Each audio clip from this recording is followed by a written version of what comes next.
Hello. Thank you so much for joining me today, especially you, Ricardo. Ricardo sent in this, which looks very interesting. Why ultras are so important for football. You know, I've seen that word before, ultras. To be honest, I don't know what it is, and I think this video will explain it. I've seen it used in the context of like crowds, because I've reacted to crazy football crowds and crazy basketball crowds just the other day in Europe.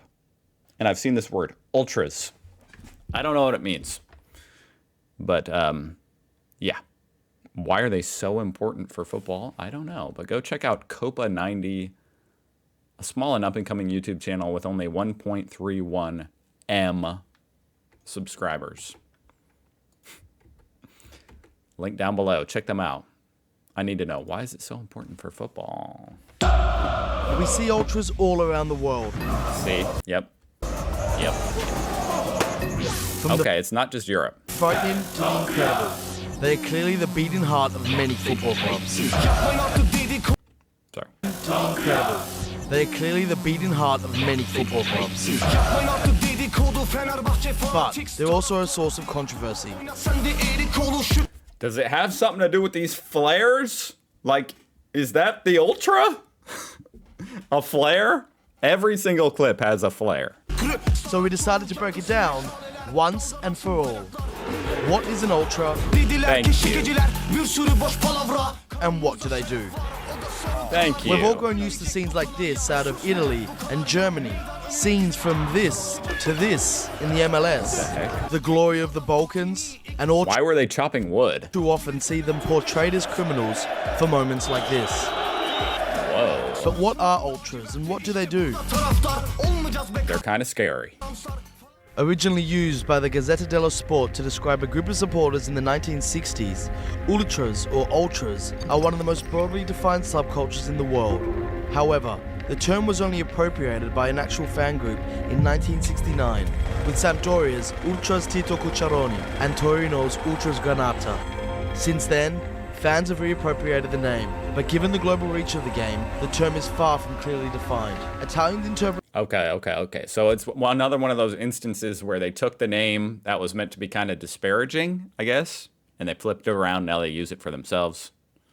Foreign styles of global reach of the game, the term is far from clearly defined. Italians interpreted foreign styles of spectatorship and made their own, something between the South American Barras and Brazilian Torcidas and the British hooligans. Thus, ultras groups were established, born to represent the distinct cultures and traditions. These groups single-handedly pump up the entire economy when it comes to flares. You know what I'm saying?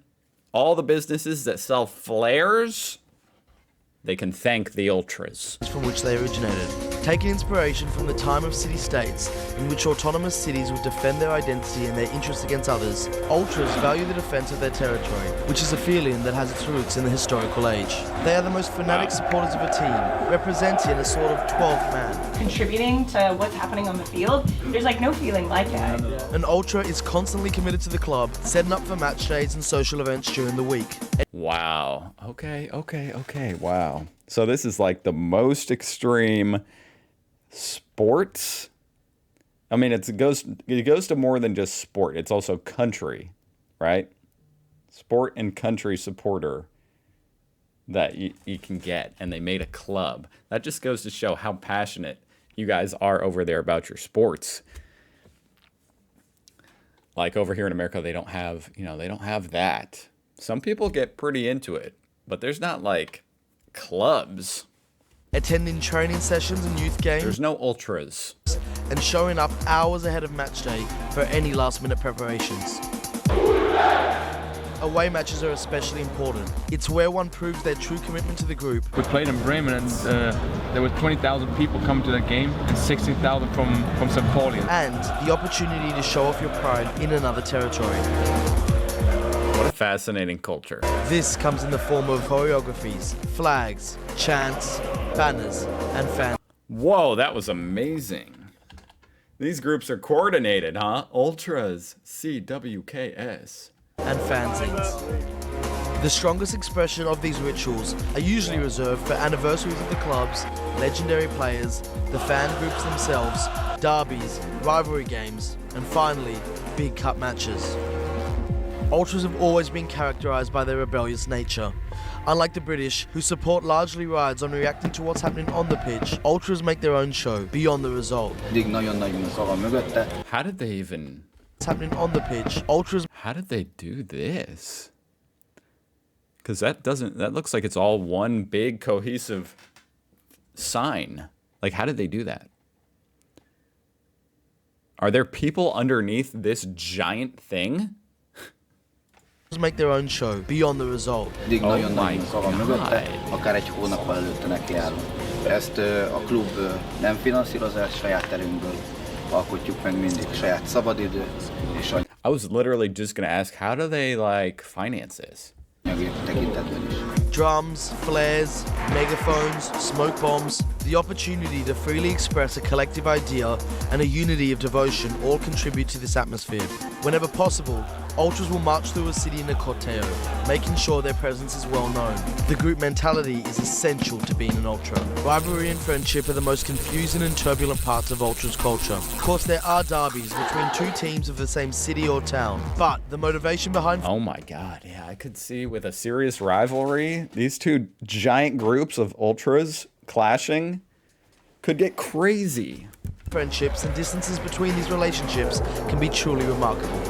Despite being rivals, Genoa and Sampdoria both have a friendship with Boca Juniors for their connection of immigrants established in the club. Crvena Zvezda's Delier, Olympiacos Gate 7, and Spartak Moscow's Fratria have a connection based on being the dominant team from three Orthodox nations. Just as Ultras took inspiration from political protest, the actions of Ultra groups have been influenced by political ideologies ranging from avowed nationalists to anti-fascists. For example, Celtic's Green Brigade, who forge international links and friendships with other anti-fascist Ultra groups across Europe on political grounds.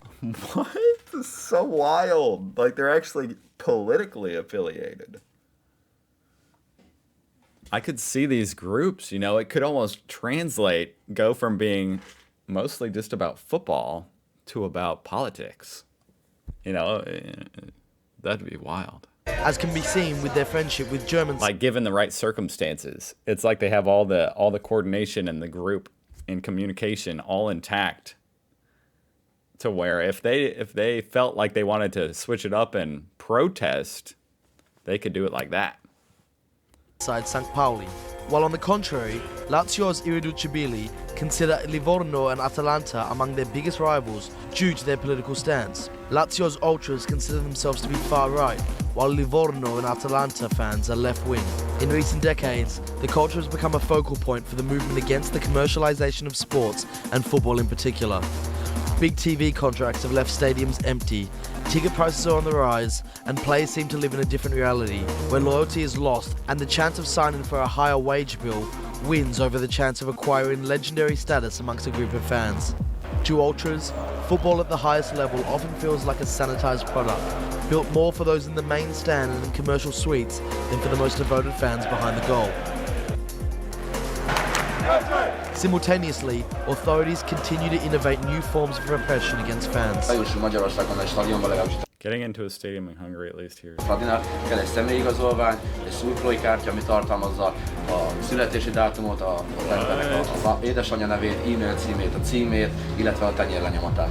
Bans on pyro, megaphones and drums, bans on standing room and away travel have had little to no impact of instances on stadium violence. Today, maneuvering the minefield of stadium laws has become a nightmare. These laws have been introduced under the guise of reducing instances of violence at football, but have largely had the adverse effect of killing the atmosphere at many grounds. The fringe elements of these groups, who seek out physical confrontation, continue to operate, as security forces hopelessly seek to curb it through football-specific legislation. This has left fans feeling criminalized, suspicious that states and corresponding football federations would rather see them banished from the game. Whatever your club or political affiliation, the breadth of Ultras culture around the world is a testament to this beautiful game. At times, this... Isn't it crazy what can spawn from what is just...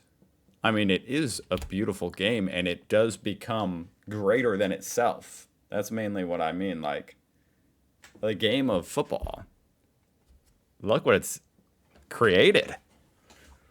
So much. There's just so much. The breadth of ultras culture It's so much to even understand. around the world is a testament to this beautiful game. At times, this passion can escalate into violence, but this is not an ultras problem, but a societal one.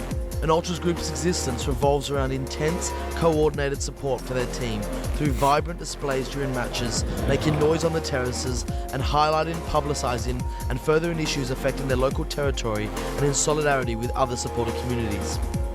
In Egypt, the ultras of Al Ahly and Zamalek have largely been credited for their pivotal role in the uprising of the Egyptian revolution. These are just a small number of the incredible initiatives. That's pretty much exactly what I was alluding to. You know what I mean? Like these groups that started from football fans could make some serious political changes. Regularly organised by nearly every ultras group in the world. Like all groups, ultras are hard to stereotype and even harder to define. But one thing is for sure, they are not all criminals, and when it comes to football, they remind us of a purer game. One in which you go out and support your team regardless of the names on the back of the shirt. Turning friends into family. Whoa. Okay, so that was...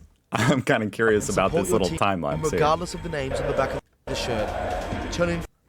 So the banner indeed is literally going on top of the crowd.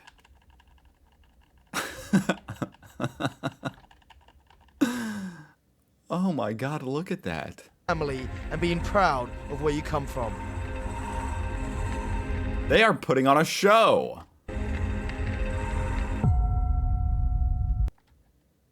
That was remarkable.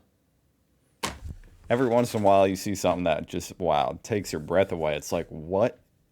I had no idea it was that deep. I had no idea. I want to know more. That was fascinating. Thank you very much for sending that in, and thank you for watching. I will be learning more about the ultras and the different ramifications of what they've done and the different rivalries between them. It's all just interesting. Maybe the most interesting rivalries and drama that's happened between them. I could imagine. It gets pretty wild. Thank you for watching. I'll see you guys tomorrow.